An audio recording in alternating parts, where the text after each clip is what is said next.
Truth and Tea with the Urban Evangelist.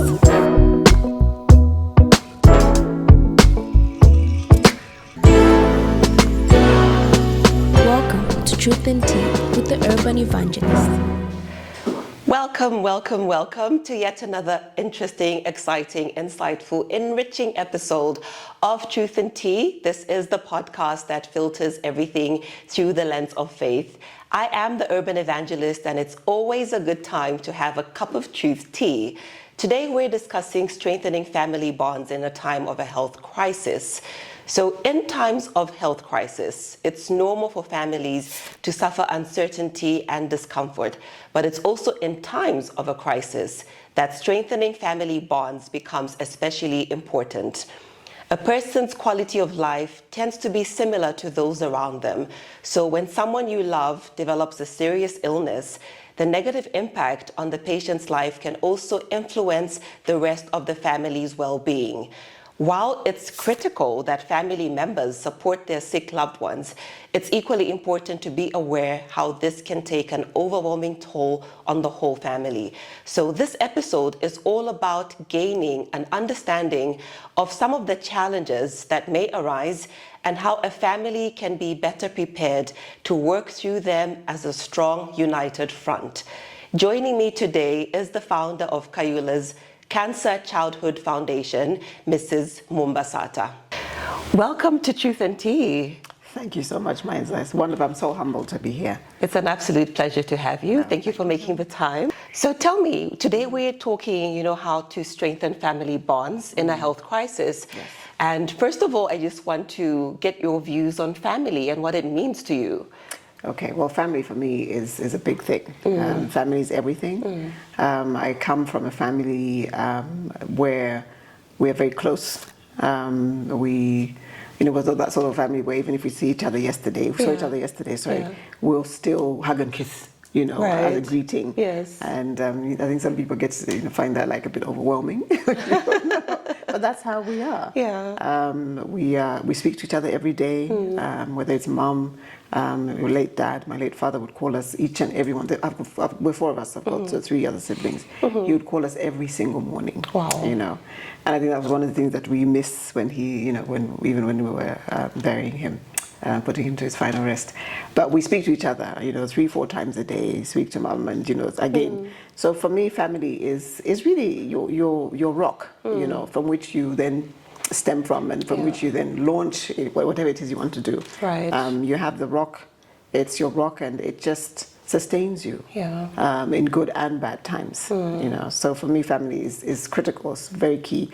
And that I feel has also transcended into my own family, and by that I mean my husband and my sons. Are you a boy mom as well? I'm a boy mom. How many do you have? I have 3. Oh wow, Yes. I'm at 5. Oh really? Yes. Wow. Yes. Yeah. So I'm the only girl in the house right now. I mean, we did have we did have a daughter, a late Kayula, who passed away 14 years ago. But yeah, at the moment, not at the moment, I'm not having any more children. I like how quickly you said that. Yes. I'm right there with you. So yeah, it's an interesting household. Yeah. I call my crew, my tribe, boys to men. I love that. I can relate to that as well. I find it incredible that your dad, your late dad, may his soul rest in peace, is the one that used to call everybody every single day. It's not something we see much of. Yes, no, we were very close to our father, and he had had individual, unique relationships with him, and he is one of those people who you could pick up the phone, and just. Dad, can you quickly just tell me what do you think of this? And he would give you, he had your best interests at heart. Yeah. He never forgot birthdays, and he was the first person to call and wish happy birthday. Bless him. Sometimes where I'll even be like, Dad, my husband hasn't been said happy birthday to me. You're waking me up. It's like, no, I just wanted to say happy birthday before you get busy. Yeah. And then likewise, he had lots of time for his grandchildren as well, and mom as well. I mean, they're both very much involved in our lives. And obviously, mom, the disciplinarian in different things, but she has her heart in the right place, and just showing you, the ways of life. Yeah. So your dad sounds like my mom. Like we speak every single day. And I remember my husband would always find that really strange. Like, you speak about 3 times a day. What are you You're still speaking about? speaking. Yes. And then when a day goes by and we haven't spoken, she'll call me very injured. Like, why are you so quiet? I'm like, but we just spoke spoke yesterday. So I can relate to that aspect of family. Yes. And is that how you are now with your own children? Yes, pretty much. Like my oldest son, who's 21. I mean, he will call in the day if he doesn't see me. He'll call and say, "So, Mom, what's my timetable?" Before he gets in his own timetable, And then when the little ones get home, I take that for both the little ones. There's 12 and 10. One of them's gone to boarding school. Okay. But when they're home, because we take their phones away from Monday to Friday. They only get their phones like Friday evening, so they'll have to ask the nanny or maid, or can I speak to Mom? Just hi, Mom. If I'm not home when they get home, okay, I'm home. I'll school, and we do the whole chat. And we're literally talking all the time. All the time. I mean, when my husband's in the gym. I'll call him. I know I'm not supposed to call him, but I know he'll pick up. So he picks up, and he also knows that when I'm calling and he's in the gym, it's important. So he will pick up my call. Okay. And then I was like, he's going to pick up. I said, okay, just a minute. I'll call him, and I know he will pick up my call. But we're constantly in touch, whether it's a phone call, SMS, just a constant dialogue throughout the day. You mentioned a few moments ago that you had a daughter. Yes. Who passed away 14 years ago. Yes. What is that like now? I mean, does time really heal? I don't know. I think time just makes it a little bit better. I'm sorry, I'm a woman of a certain age, so I have to fan myself as I'm speaking to you. Please go ahead. It's a podcast. We're relaxed around these parts of town. So please feel free. So we lost Kayula in 2009 at the age of, she was turning 5, to cancer. And we battled through this, illness for 15 months before she passed away. It was really an out-of-body experience for me. And I think we came up with, while I was in South Africa, we were in South Africa, because we practically moved to South Africa. We spent more time in South Africa than we were here. Well, that's where she was having her chemotherapy and the whole treatment from. Simply because it was a bit mismanaged here. And they didn't know what it was. It was only diagnosed in SA. So when she did pass away, we had, in the process of the treatment, we had met the founders of CHOC. Now, CHOC is the Childhood Cancer of South Africa, the Foundation of South Africa. And the lady there was saying to me, I'd like us to just have CHOC across the whole of Africa. It doesn't have to be CHOC, it can be whatever. So I'd mentioned this to my husband and the rest of my family. And we said, okay, whatever happens to Kayula, because Kayula was diagnosed with stage 4 cancer. Neuroblastoma, which is a very deadly but rare childhood cancer. And what odds? You know what I mean? Before that time, you'd think cancer is just for old people and for the Western world, So we had agreed that whatever happens to Kayula, would set up a foundation in her memory. And this is how we came up with the Kayula Childhood Cancer Foundation. Now, it's not just a foundation. We actually we have a memorandum of understanding with the Ministry of Health through CDH and previously it was UTH, where we house the children and their caregivers in between chemotherapy. So they come to our house. So it's a home away from home. It's like a transit home, So to get back to sorry to go in a roundabout, to get back to your question of how is it now, the foundation for me and for the rest of our family has really helped us process her death. I was just telling you how we're so close in the family, and it's not just my siblings. So all of our children are our children. You know what I mean? So my older sister is referred to as Big Mom. Then I'm referred to my younger siblings are also Big Mom.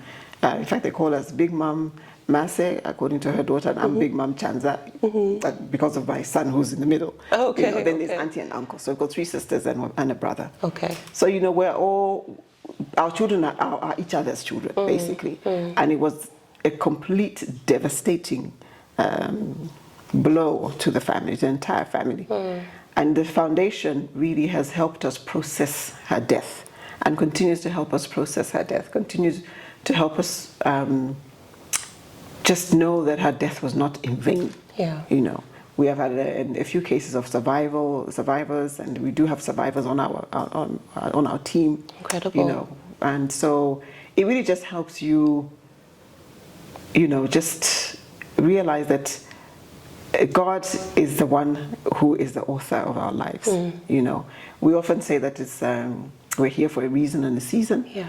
And we don't know how long that season is. We don't know how long that reason is. You know, according to us, I feel that I feel that Kayula's season was short, but very impactful. Right. You know, right. Here we are. Her name still lives on. Yeah. You know, and you know, fighting for the voiceless, because we are basically housing people who come from all the 10 nations of Zambia. And you know, from places where you've never heard, and you know, there's a language barrier, but we managed to get through it. You know.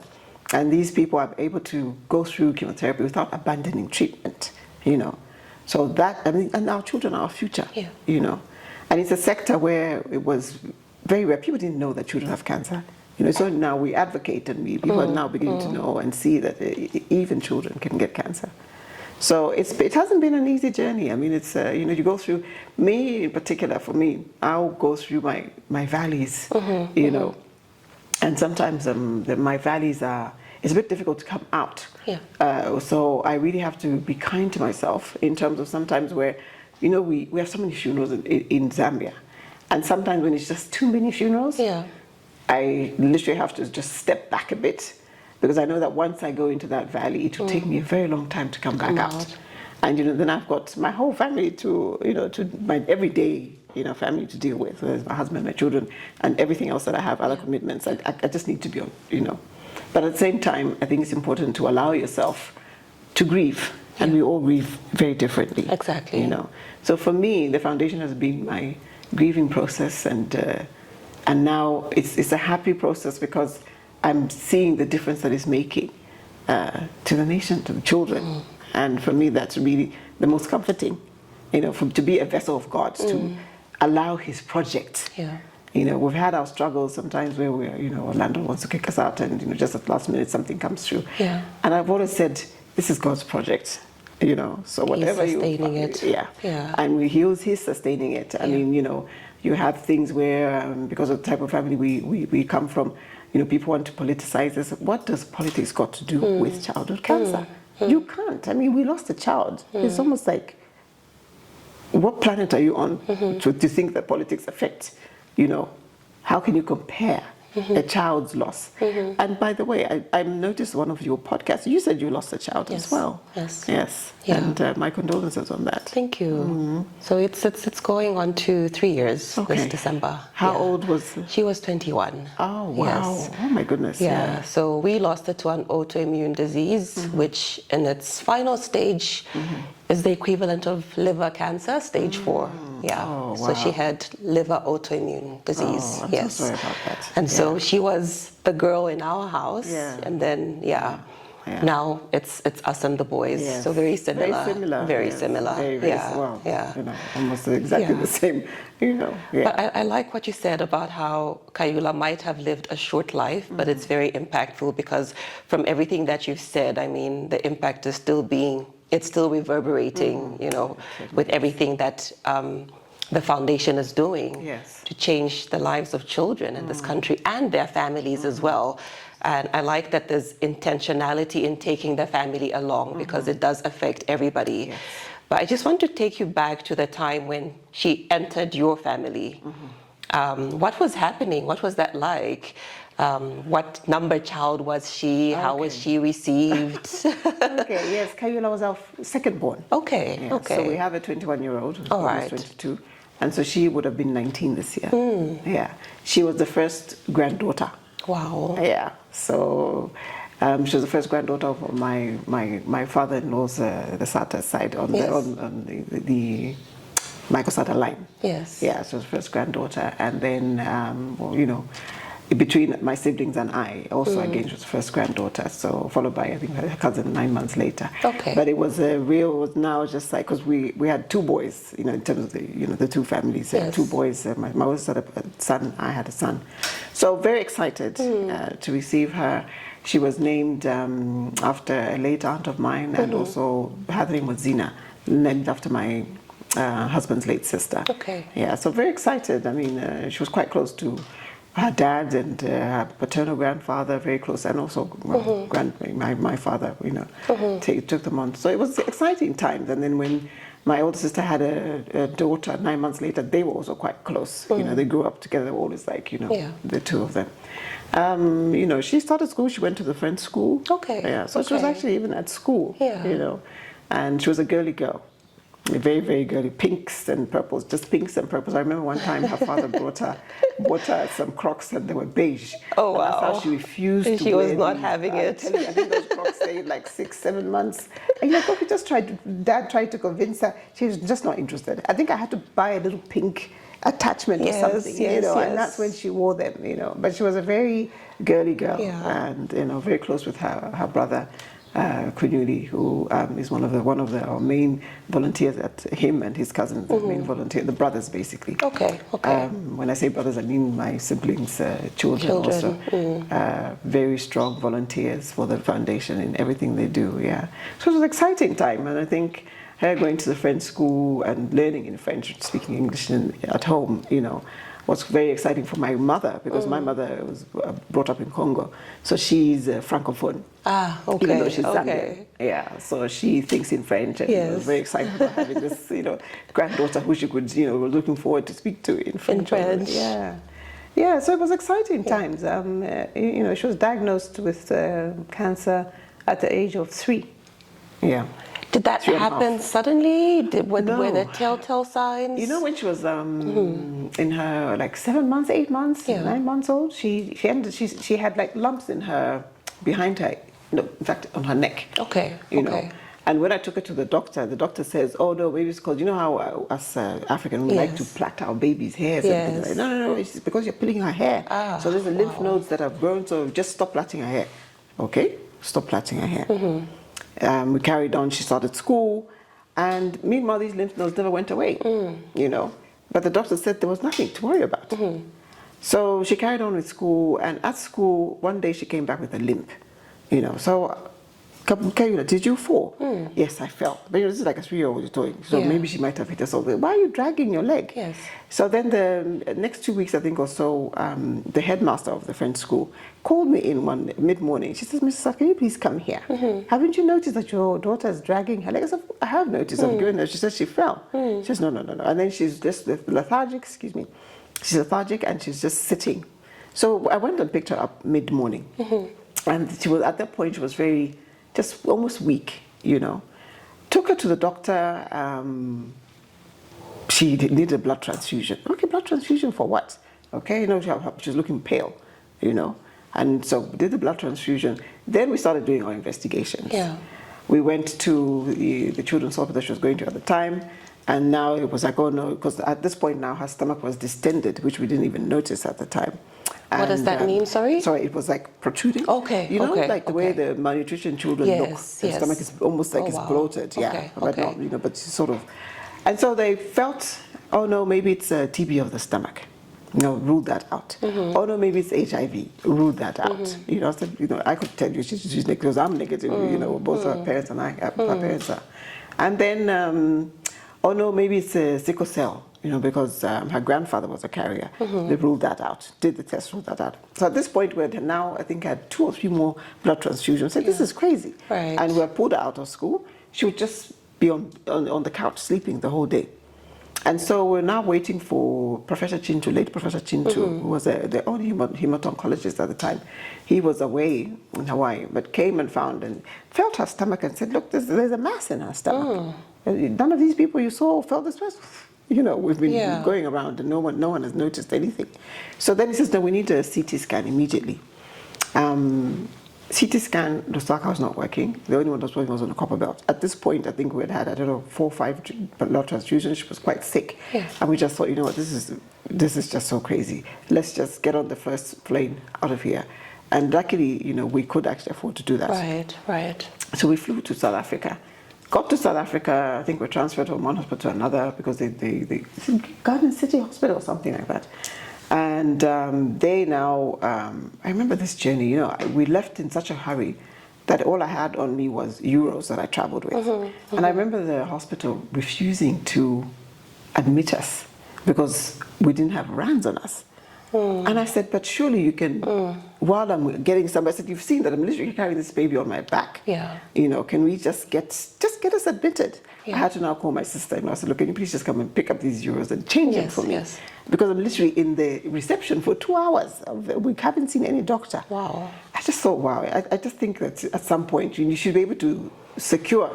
It's foreign currency, yes, but you can at least verify it, keep it, admit, let them see the doctor. Anyway, we managed to change them and we saw the doctor. Immediately they did a biopsy, you know, in fact it was a bone aspiration. By the evening they came back to me and said, your child has stage 4 cancer. You know, and I thought to myself, what? How have we moved from blood transfusion to stage 4 cancer? How is that possible? Yeah. You know? I remember saying, I think, can you please just call my husband? You tell him that. What am I supposed to tell him? Because unfortunately we didn't travel together because the flight was full. So he was coming the next day. Okay. You know? So we called and, you know, the doctor spoke to him. He was and you just absolutely failed to break that news to him. You know, how? What does that mean anyway? You know, at that point I wasn't even sure what stage 4, 1, 2, 3, what, you know, meant. So when he came the next day, the doctor now says to us, yeah, this is a very rare cancer. It's called neuroblastoma and it's in stage 4. The prognosis is very poor. What would you like to do? So what do you mean, what would you like to do? You know what I mean? What sort of What does that question mean? You know, of course, treatment. Yeah, but you know, prognosis is poor. I said, look, we need to do whatever it is that we can, you know. And so, hence started the treatment. We were then transferred to Donald Gordon Hospital, which is a cancer hospital, and has a specific wing for children as well. And so we started her, again, the doctors went through this whole process of, you know, she has a poor prognosis. I said, but look, as a parent, what do you expect us to do? We have to try and save her. Very rarely, but yes, we're trying to save her. Yeah. We started the chemotherapy. At this point, she was so sick, you know. I remember when we were admitted, when she would sleep, she would have to sleep on my stomach. That's the only way she could be comfortable because she was in so much pain. So for the first 6 weeks in hospital, she would literally sleep on my stomach. Your stomach. You know. And got discharged. And that was our journey for 15 months, back and forth to Donald Gordon. And at some point, I think the 8th or 9th month, she was in remission. The tumor had shrunk, and she had a residual tumor, which then the doctor said we can operate, remove it. To remove. Yeah. So they removed the operation. She had a laparoscopy, and they removed the residual tumor. And she was such a strong girl. Literally within a few hours of her operation, she was walking. You know. She walked because they encourage you to walk anyway. Yeah. And we thought, okay, maybe, you know, this is going to be a miracle child. Or, you know. Yes. Gave us all the meds and everything, and after that it was like, okay, radiotherapy. I think she went for 1 or 2 sessions, and then we came home. So when we came home, we'd come home like for a weekend, or maybe we weren't at home for that long.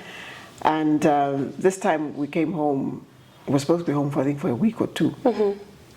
I think the doctors must have noticed this before we left, but I noticed that she had at this point her hair had fallen out. She had lumps on her. She started having lumps on her head. So I called the doctor and said, there are lumps in her head, what's going on? You know, because you're giving us all this medication, and we're supposed to be coming back. Okay, no, just come back. So we flew back again. And at that point, we were now told, oh no, this thing has come back. And it's come back with a vengeance. And there's nothing they could do. Like, what sort of news is that?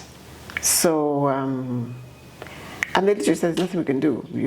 There's no point in admitting her here. It's better that she goes back home. So again, referred back to UTH. And when we came back, I think we were only home for a day, and went to UTH. We're now in UTH for the last 3 weeks of her life. At that point, you know, the lumps were getting bigger, and the tumor was pushing one of her eye sockets out. Wow. But even at that point, I tell you, I was just like, I'm holding on to faith. Yeah.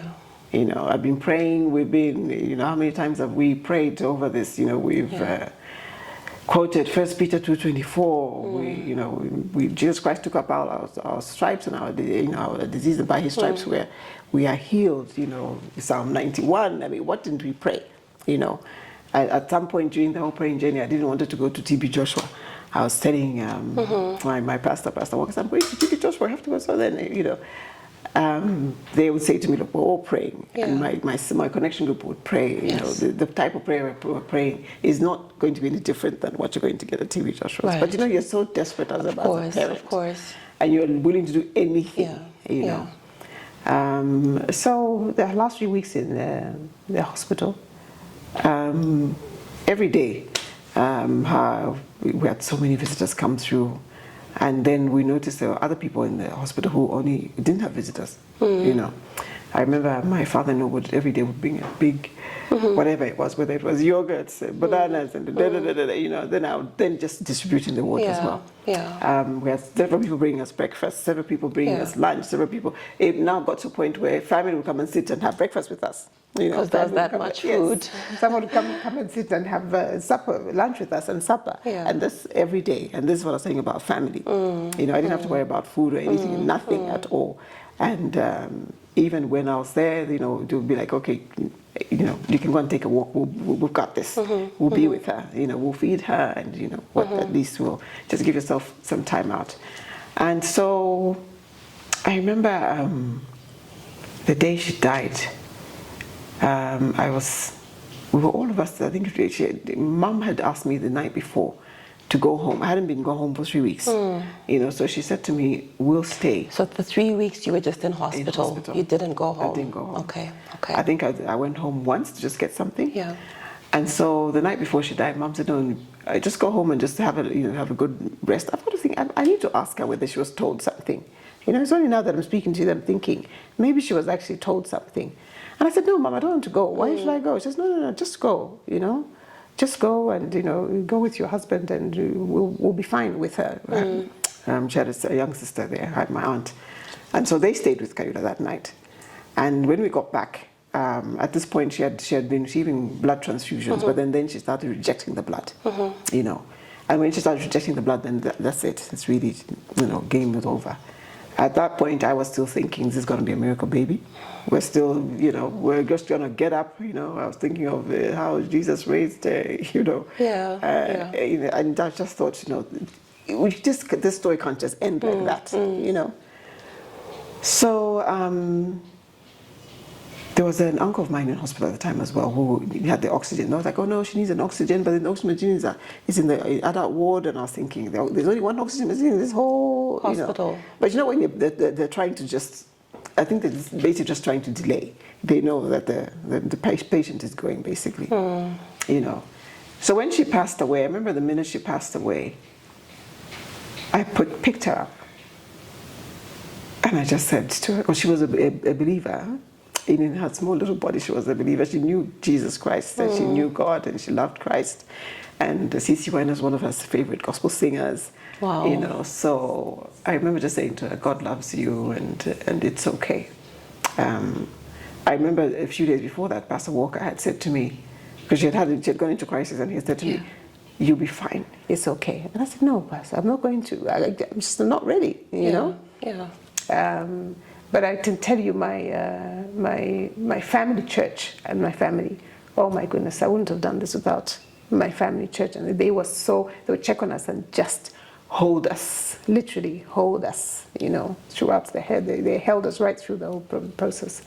And so, you know, I held her, and soon after, literally, I think a few minutes later, my husband came and got her from me, or her body at this point. And then I had to just go to the bathroom. And when I went to the bathroom, all I said, okay, God, over to you. Literally, that was my moment. My God and I, just one-on-one. I said, over to you. So you're going to give me the strength to go through this. You're going to show me. You're going to just, everything will just be fine according to, you know, how you've planned for this particular time in our lives. And then came out, and you know, there's everything, you know, everybody's rushing around and doing whatever. And we carried on. It's funny how the other day I was at we've had so many funerals the past few weeks back to back. So we were at a funeral of a friend of mine's father. And a friend of mine was saying to me, oh, some of my close relatives, are not even shedding a tear. Then she says to me, it's like you, when your daughter died, you were just like poker-faced. I said, what do you mean? She says, people were actually talking about you outside that you're just poker-faced. I said, really? I said, it's only now that you're saying to me. I remember my mother-in-law, my husband's mother. Actually, I have two mother-in-laws, so I have to be specific which mother-in-law I'm talking about. Yeah. During the funeral, came to me and said to me, Maya, don't worry, don't listen to what people are saying. You've been on this journey with this child, and you've been crying all along. Yeah. I didn't know why she was saying that to me, but I think sometimes also in our culture where they want people expecting yourself to be throwing yourself on the floor, and judge you for not crying the way they want you to be crying. I had been crying for the past 2 years. You know what I mean? You don't know how times I would literally just be falling apart. Yeah. Like, why? Why us? Then it's like, why not you? So it was interesting just to hear. And then somebody else came and said that to me as well. Another cousin of mine came and said to me, oh, don't worry about what people are saying. You can cry when you're... So I'm thinking, why are these? But I just, why are you talking like that? Yeah. But it's only now, 14 years later, can you imagine, that You've connected the dots. I've connected the dots, And I'm like, you don't even know at which point, you don't know the journey, how painful this journey has been. Yeah. Nobody wants to bury that child. You can't, they're supposed to be burying us. And you have so much hope, So it's been a very interesting journey. Sometimes I feel like there are times that I can't remember certain things during that time. Because I was literally on autopilot, where you dig into your deepest strength to just get you through the next day and the next day. Yeah. It's literally one day at a time. And then after she dies, you think to yourself, okay. Funny enough, another cousin of mine comes and says to me some years back later, oh, when Kayula died, I thought you just won't be able to cope with you. I thought you would also die. I'm like, what sort of thing is that? Why would you say that to someone? Okay. That's an odd thing to say. Very odd. I was like, okay, anyway. Do you realize that I am rooted in God's grace? And I remember 2 years before Kayula died, there was several programs on faith. And I kept thinking, why are they faith? But it was building up. Yeah. God he sees everything before, as he knows. So he builds you up. Yes. He strengthens you up, And which is why I was able to go through the funeral without rolling myself, because I knew who strengthens me, I knew who is going to give me the grace to go through. I'm an event planner, so I'm one of those baby... I'm in the detail, so in terms of her program, her new program, I have to be there myself, so I have to excuse myself, go and be, choose each verse and choose each poem and choose each picture. I chose them, you know what I mean? You were present. I was present. Yeah. Obviously, I bounced a few things off my husband, but we were both very present. And I think that's the thing, both of us are very, very present in our children's lives. He went and he said to me, what sort of coffin do you want for her? Do you know, the few days before she died, I had a premonition. During the day, I was at the hospital with her. I saw this pink coffin. A pink and silver coffin. Very vividly, And when I said to my husband, I want a pink and white coffin, the same coffin I had the premonition of is what he found. Wow. Is what he couldn't even find it. He had to have it made. So I wasn't even there. But can you imagine how they just connected, the spirits are just connected, And I find that relatable, especially that God prepares you somehow for what's coming ahead. Because leading up to our daughter's illness, like when she now just began to take a turn for the worst, I remember a whole week where I could not sleep. I would open my eyes and I'll just I don't want to be weird and say, like, I heard an audible voice. No. But really, it would just be dropped in my spirit that you need to pray over your children. They're in danger. And I didn't know which one. Yeah. And which one, because it wasn't clear like that. But I remember praying and fasting and just going into a time of serious prayer and fasting. And I'd say to my husband, something is wrong. I don't know what it is, but I think the kids are in danger. And I'll just pray and pray and pray. Then again, some things only make sense in hindsight. When you look back, you're like, okay, I see what God was trying to do there. You know, just like you said, build your strength for what's coming ahead. I just want to go back to, you said Chanza, your first? No, Kayula. Okay. Kayula. He's the one who's 21. He's the one who's 21. Okay. So that was like a 2-year gap. 2-year gap. Between them. And you've talked about having been traveling, like, you know, back and forth between Zambia and South Africa. 15 months. And you did not go home for 3 weeks. And you've got a 2-year-old. How did you manage? No, not 2-year-old. He was older than her. He was older than her. So he was 7. He was 7. Okay. He was 7. Yeah. But how did you juggle that period? In, you know, on the one hand, you're trying to be there for your daughter, but there's also your son in the picture. Yeah. It's funny you ask about that. Remember, I was saying to you how we're very close. Our family's very close. So the times that we were in South Africa and Mulenga, my husband, would have to come with us. He would leave them at my sister's house. Because she has a 24-year-old and a 21-year-old, so very similar in ages. At the time, they were going to the same school. So it worked perfectly that they, you know, Kayula would be with my sister and her children. And he would, you know, they were all in the same grade. He was in the same grade with one of her children. So they would just... Life would just carry on. They would go to school, come back, and you know, because they were so used to being in each other's houses, it was just like his second home. So again, here comes family, you know, where I didn't have to worry about Kayula, because he was with my older sister and her husband, and he was in a family setting, you know. However, having said that, he did feel the fact that, you know, he did feel the attention, focus, it was shifted, and the focus was on Kayula and Kayula. And I remember there was a time when he came to South Africa, and because South Africa was more like our home then, so he on holidays he would come to us. You know, if we're not able, because literally I think the longest we come to Lusaka is 5 days. And you're back. And then we're back. You know, so and you know with chemotherapy, I don't know if you're aware, sometimes your bloods don't come up quick enough, so basically you can't travel. But you have to just be in isolation. So he would come and spend time with us. And, you know, he just started acting out. And one day I remember saying to him, I had to just, you know, my mom was trying to control him because mom was spent a lot of time with us in South Africa. Again, family, you know. So she would be with us. So she was like, no, I don't know why I don't know why Kayula's acting like this. So I had to get myself away from Kayula and just have a one-on-one with him and say to him, your sister is very, very sick. And she could die. And it's only after that conversation did he realize, you know, why he kept feeling as if we were neglecting him. I said, we're not neglecting you. It's just that right now, your sister needs us a little bit more. In fact, a lot more than you do. But I know that you're the big brother, you know, and you're the strong big brother. You want your little sister to get much better soon, you know. The hospital used to provide and sorry, just to park there for a bit. How is he when it comes to hospitals or people falling sick and being hospitalized?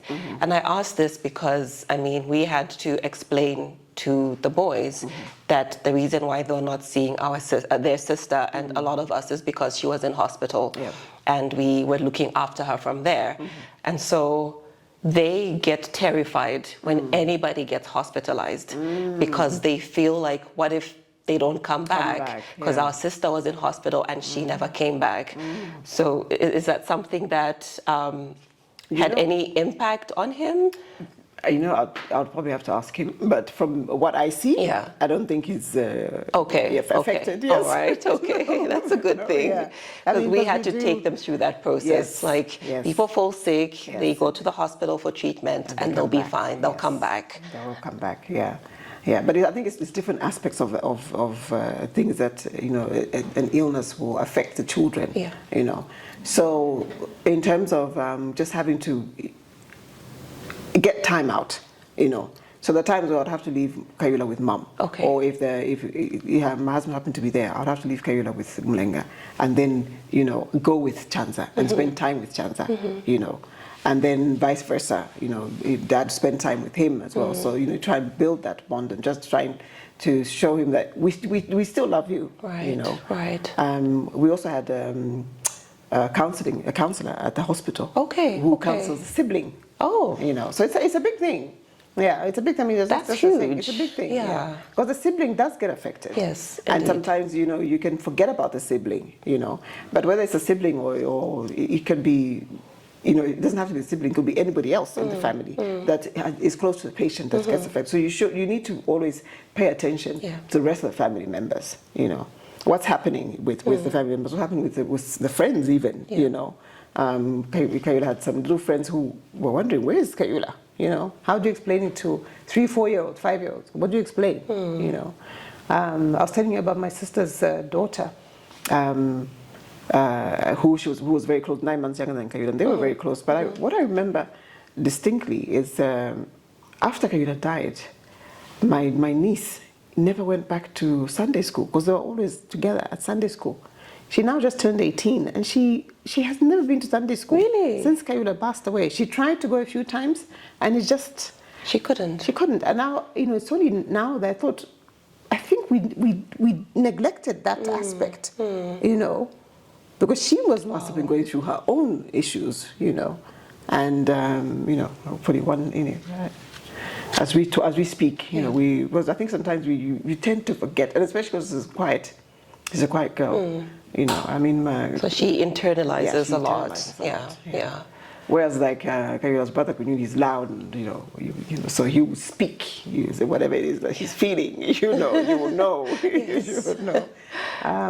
But he's also taken this journey, and I think even though the whole foundation, he says that, he's still processing his sister's death. And he's got a podcast, so he talks about all sorts of things on his podcast as well. Yeah. I like that he's vocalizing it. He certainly does vocalize it, yeah. And then now we were blessed with 2 sons after Kayula, Chanza and Mwanga, who were 12 and 10 respectively. And every time her memorial comes around, we go to the grave and put flowers. And then they would say, so Mom, if Kayula was here, what would she, what would she be? What do you think she would be like? Or what do you think she would like? And so there's certain questions that you don't really know how to answer. Yeah. But you say that I'm sure she would be proud to have like 3 brothers, 3 bodyguards, and they really would have loved to have a sister, and but God has a plan for each and every one of us, and he showed us how it is to have a girl, and and it's okay. It's okay. We love our children. Children are a blessing. There are people who don't have children. Yeah. So I think it's fine. You've brought me to a rather interesting place in that, family dynamics can be so different depending on what you've gone through and what you've been through. So much so that for some families, one of the ways that you strengthen bonds or you keep the memory alive of a loved one that has passed on is to go to the gravesite. It's difficult. Yeah. But it's something necessary to do. Yes. And we do that on birthdays and memorials. Yes. We take the boys along and just, say a prayer and, just allow them to express themselves. Yes. Say something. Yes. If you feel like saying something, you can be quiet too. Just trying to factor in all the range of emotions that come from being at a place like that. Yes.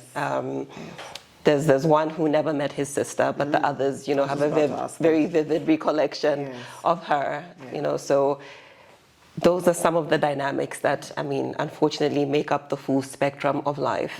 Yes. No, we do the same. Yeah. We do the same. It's funny you mentioned birthdays. We were doing birthdays and memorials, and last year, her birthday passed. I didn't arrange flowers. I think my husband and sons were surprised. But I was okay with it. I got to a point, 13 years later, I was okay with not going to put flowers on her grave. And I didn't feel guilty. Yeah. And I felt the Holy Spirit saying to me, it's okay. It's okay. We're fine, because it was literally a ritual, her birthday, memorial, And then my father's buried right opposite her. So for us, it's a two thing. You know, when we go there, like you're saying, everybody has their moment. Yeah. Sometimes some have them. Sometimes people just don't even want to say anything, which is fine. True. Then so we move from Kayula, then we go to Grandpa.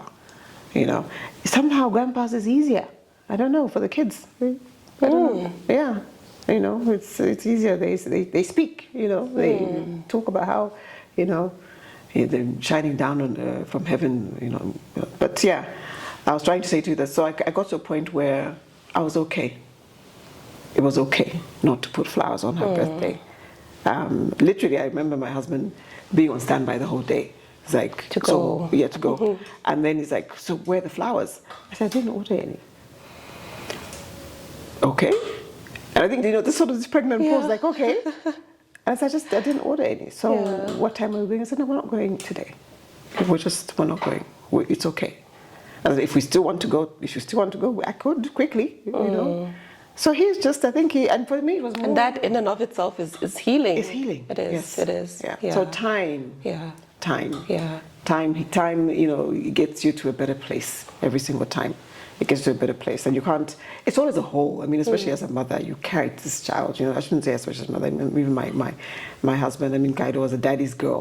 You know, and but I think for us mothers, it's a special. You know, that connection is a little bit different. You know? I hear you. Yeah. I think we all go through different journeys, grieving processes, and how we process. There's a particular book, Life After Death. I don't know whether you've seen it. I have it. Yes, you have it. Yes. That became. It was actually gifted to me by someone from church. Yes. Actually, from our senior pastors. Yes, absolutely. Yes. Yeah. There was a time I called during the funeral. I told Pastor Walker, I said, "Look, everybody we're buried at that point." And I said, Pastor Walker, I can't sleep. I have everybody still in my house, but I'm pacing the corridors. So he says, I'll send you this book. So he sent me that, but that really was a life changer for me. Yeah. It became my ministry. I think I've bought like over 50 copies of that book and given away. You know, it's just now it's become an incredible book. A bit more expensive, but otherwise that is my ministry. That was what I gift to people who are grieving, because I think it just talks about so many different aspects of it. You know. My husband, I think, was talking to somebody who had also lost 2 children to cancer, but 2 adult children to cancer. A very good family friend of, he was much older than us. He was actually a friend of my late dad's, but he was also a friend of my husband's. And he, I think, also walked through that journey. I think man to man, they were able to just talk about, you know, stuff. Because it's difficult, as you know. We grieve differently as women, we do, and then we talk. We're a bit more expressive. Yes. So I'll tell you, you know. Whereas with guys, it's kind of, you know. So I also didn't want to push the way I was grieving onto my husband. You know, we had to grieve differently, and you know, with whichever method is comfortable, but together. You know, so separately but together. You know. So it's been It's been quite the journey, over the years. Quite the journey. It's one that's definitely framed your character and just brought out so much richness in you. You know, sometimes, I mean, what we go through is something that we cannot change. We've got no control over it, but we have control over how we respond to it and what we allow it to bring out of us and to teach us and what we can do with it. And from your journey, I mean, you've decided as a family to just start this legacy foundation that, you know, over and above being a healing process for you as a unit is helping others. And for me, that is what I would nicely call turning your pain into purpose. But before I let you go, I just want to hear from you. You've touched on being a mom, but just how do you strengthen a bond? Like in a marriage, you're dealing with a child that's unwell, and you know it's very easy to also grow neglectful of one another, because I think you become like one-tracked horses, and you've got one goal in mind. Let's get through this phase and just see, you know, our child get better. How do you go through something like that, and especially when it didn't end well in that you lost her? How can, you know, other couples going through something similar, it may not be a child, it could be a parent, it could be a sibling, But how do you just ensure that you are a united front in how you make your decisions? And sometimes I would find in our case, there would even be guilt in wanting a break or a bit of respite from the runs at the hospitals. It gets exhausting. It does. Yes, How it do you does. manage that? And please feel free to look into your camera as well as you talk. You can look at me, but I just would like someone to just get some practical insights on how they can navigate such a time as a family. I'm going to start off with examples that we have from the foundation. Okay. Because usually we have like one parent. All right. Very oddly, sometimes we have two parents, and then we have the patient and the sibling. So where you're again looking after the patient, the sibling, the parent, sometimes two parents. Sometimes most of the time it's one parent. The mother would want to basically go home quickly because she's worried that her husband will marry somebody else. Wow. Yeah. So she would even more want to abandon the treatment because she's running for her marriage, which is very sad. Yeah. And then you have we've had instances where some people have affairs, and this is something that we try to discourage, but I think they were human beings. So you then find there's one of them who was even now impregnated by a fellow parent, So now they were having an affair. So it's like, how do you deal with that? But it's a lot. It's a lot. It's a lot. I mean, I think you're at a very vulnerable stage in your life, and like you're saying, you're focused on one goal. You have to keep the lines of communication open with your spouse, and at this point, when also just giving us each other turns. I remember when Mlenga would come, he would then, if she was at the hospital, he would stay at the hospital and I would go to our apartment. Okay. And then that break, so I had that break. Even if it's just like, okay, you go to the apartment and just come back tomorrow evening. Yeah. We on phone, everything is on hand, and so it's things like that. But at the same time, one of us had to work, so we both couldn't be there for her. He had to work, so I was there. And so, which is why we were away and they were away. So he would come maybe every 2-3 weeks or something like that, or then we would come. And at that time, you have to just take a break, especially if mom was around. So mom would stay with Kayula, then we would go out for dinner, for example. Even if it's just a quick dinner, it's just some time away. Right. Just to bond, you have to maintain that bond with your spouse. You cannot neglect that. At the end of the day, we're human beings. Even when we're fasting, the Bible says, fast for a certain time and don't fast for too long. And you fast when you have agreed. Yes. I'm sure you know exactly where I'm coming from, where I'm going with this. So you have to. There are marital needs that need to be taken care of, and they must be taken care of. Lest you're tempted. And which will just bring other devastation to the whole relationship. When you lose a child, it's important to be grounded also just in your, if you're religious, to be grounded with your church, to go through counseling. We went through counseling individually and as a couple. Okay, grief counseling. Grief counseling. Okay. Yeah. Okay. And even Kunyulia's son, because it was just the three of us at that time. Right. He also went through counseling. Very important. I know in Africa we don't really talk much about counseling, but we have lots of mental issues going on in Zambia, and you wonder why people are shying away from counseling, So you go through counseling individually and as a couple. You speak to people who have been through this, and people who are after God's own heart. I think it's very important. I'm standing here as a born-again believer. And for me, it was my connection group that helped see us through this whole thing. People who are Bible-believing Christians who will then, take scripture. Yeah. And there's so many different places in the Bible where, Job lost his whole entire family, but you bounce back, But I can't emphasize enough that you have to keep those marital relations, and I'm not just talking about bedroom relations, I'm talking about just as a couple, you have to keep talking to each other and you have to just keep whatever you buy each other something, whatever it is. It doesn't have to be something expensive, even if it's a donut. You know what I mean? Just small gestures. Just small gestures. I'm thinking of you while we're going through this. Refueling. Yes, refueling, and you touch base. Because it's very. That's what I was saying. I went back to the examples that we had throughout the foundation. And this is something that I always try and speak to even the ladies there. That, you can't. But at the same time, but what am I supposed to do? What I've been here for whatever 1 month, I'll find that then what am I supposed to do? It's like, no, but even your husband or whether it's your wife, sometimes it's the wife who goes off and does something. We always blame the men. Yes, but you have to be serious. I mean, be focused. What are you here for? You're here for this child. Yes, you've got a few other children there, but how are you balancing? And then maybe you can exchange, like you're saying.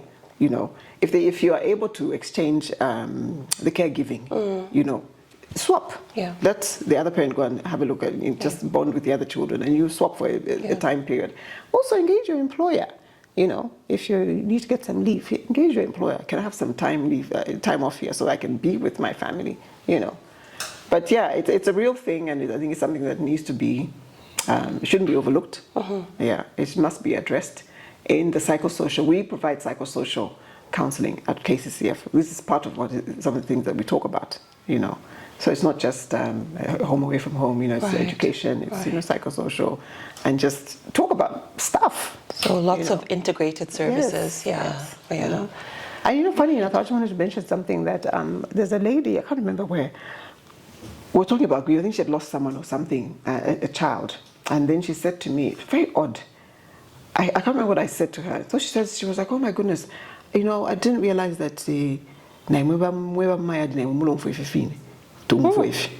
I looked at her and I said, what? You're a human being, I'm a human being. You're a mother and I'm a mother. The same pain you're going through is the same pain. There's nothing about if you're mayad. You know what I mean? The same pain you're going through is the same pain I'm going through. But it was very just flabbergasting to me when she said that to me. I said, my goodness, how do you... We bleed the same. Yeah, we bleed the same, literally. There's no like a lighter bleed for Ramayat. You know what I mean? So, which is why the Life After Death book was, I wish it could be translated. When I met Tony Cook, the author, maybe we should try and ask Pastor Walker to have it translated to local. You know. Yeah. All right. No, very well said.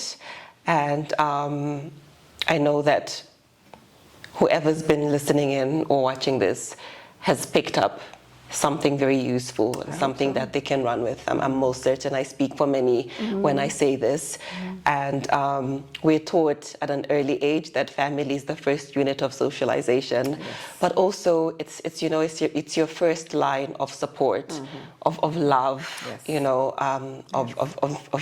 of Jesus with skin on, if I might add. And I thank you for coming through, to just show us the strength of family unit, the human spirit as well, its resilience, its warmth, and just what you've been able to do, to just channel what was a very painful and traumatic experience into something that can be meaningful and have impact for generations to come. And so at this point, I just want to really thank you, and I wish the foundation every success. Thank you so much. If you don't know about it, do check them out on Facebook to just get to learn a bit more about their work. They're on all major social media platforms.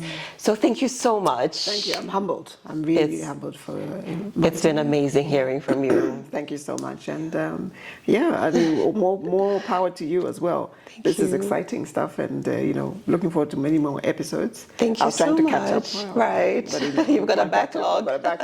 Until you get to yours. Yes, no, but thank you so much. It's been a pleasure. Thank you. Yeah. Thank you. Okay. So thank you for watching. Thank you for listening in. Remember, this show comes on Radio Christian Voice every Mondays at 11 hours, and we do upload it onto YouTube, so you can also catch it there every Tuesday at 8 a.m. I'm the Urban Evangelist, and thank you so much for joining us on this conversation that was entirely filtered through faith. Have a blessed week ahead.